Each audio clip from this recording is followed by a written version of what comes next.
రూపాయలు కడితే unlimited tiffins తినొచ్చన్నారని న్యాయం చేయగలనో లేదో చూసేద్దామని వెళ్ళిపోయా. ముందుగా ఇడ్లీ గారి దోశ కనిపించా, ఒక ప్లేట్ తెచ్చుకున్నా తినేసా. తర్వాత వెజ్ శాండ్విచ్ బజ్జీ దోశ కనిపించాయి, 2 శాండ్విచ్ 3 బజ్జీ ఒక దోశ తెచ్చుకుని సరదాగా తినేసా. టేస్ట్ బానే ఉన్నాయి కదా, ఇవన్నీ కంప్లీట్ అయిపోయాక అప్పుడే వేడివేడిగా పాయసం పెట్టారని తెలిసి సరదాగా ఒక బౌల్ తెచ్చుకుని మొత్తం తాగేసా. టేస్ట్ అయితే చాలా బాగుంది.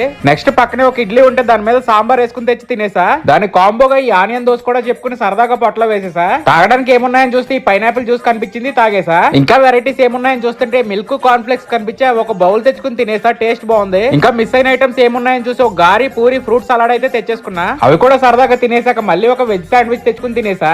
అది తిన్నాక ఇంకేమున్నాయని చూస్తుంటే పక్కనే నాకు ఈ బ్రెడ్ టోస్టర్ కనిపించింది. ఫుల్ గా టోస్ట్ చేసి బాగా జామ్ రాసి అది కూడా తినేసా. టేస్ట్ బాగుంది కదా అని అలా 2-3 బ్రెడ్స్ తిన్నాక చాకోస్ కూడా ఉన్నాయని తెలిసి మిల్క్ లో చాకోస్ కాంబినేషన్ తో తెచ్చుకుని తినేసా. తర్వాత ఏదో వెజ్ సలాడ్ కనిపించింది, అది మాత్రం వదిలేసా. తర్వాత కొంచెం పొంగల్ అలాగే గోధుమ ఉప్మా కనిపిస్తే అవి కూడా